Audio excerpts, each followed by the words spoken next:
باللہ من الشیطان الرجیم بسم اللہ الرحمن الرحیم ٹاٹو بچو بشس تون subject teacher from government boys higher secondary school Maidan Pora class 12 subject Urdu آج پرو شاعری کی حقیقت بیہن باقی ہن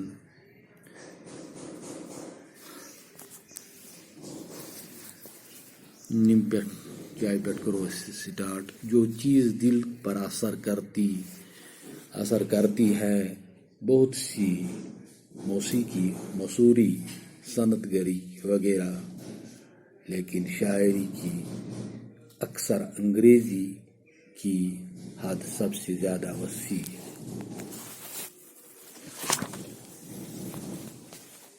جو چیز دل پر اثر کرتی ہے بہت سی ہیں ان میں سے موسیقی بھی ہے، مصوری بھی ہے اور صنعت گری وغیرہ بھی ہے، لیکن شاعری کی اثر انگیزی کی حد سب سے زیادہ وسیع ہوتا ہے. اس کے برعکس شاعری کی جو اثر ہے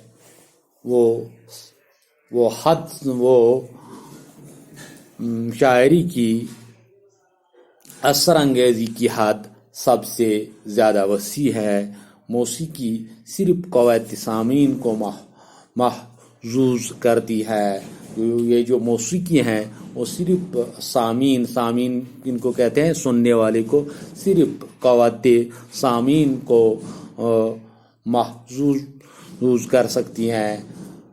سامعین نہ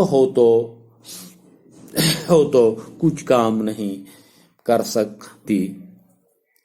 تصویر سے متاثر ہونے کے لیے بینائی شرط ہے. آپ جو ہمیں سامنے تصویر ہوگی، تصویر سے متاثر ہونے کے لیے ہمیں کیا شرط ہونے کہ سامعین کے پاس بینائی ہونی چاہیے. لیکن شاعری تمام حواس پر اثر ڈال سکتی ہیں، لیکن اس کے برعکس جو یہ شاعری ہیں تمام حواس پر اثر ڈال سکتی ہیں. باصرہ یعنی کس پر؟ باصرہ کس کو کہتے ہیں؟ بینائی کی قوت کو.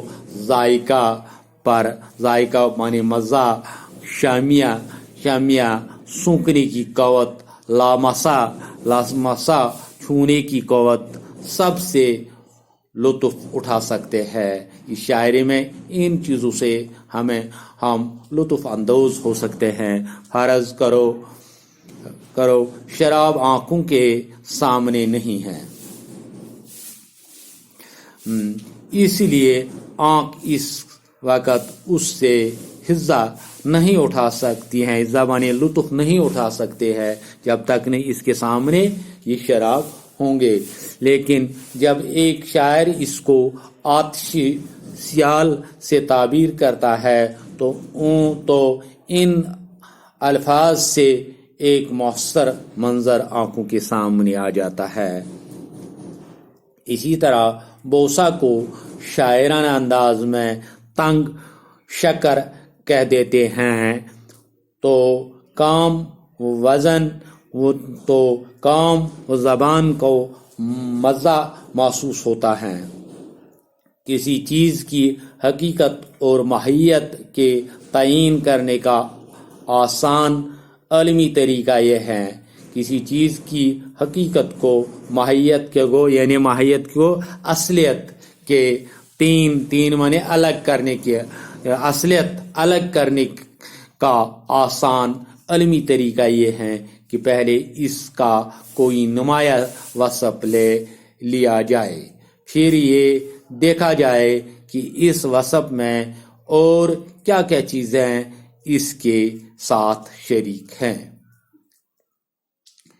پھر ان صفات کو ایک ایک کر کے متعین مقرر کیا جائے، جن کی وجہ سے یہ چیز اپنی اور عام جنس چیزوں سے الگ اور ممتاز ہوتی گئی ہیں.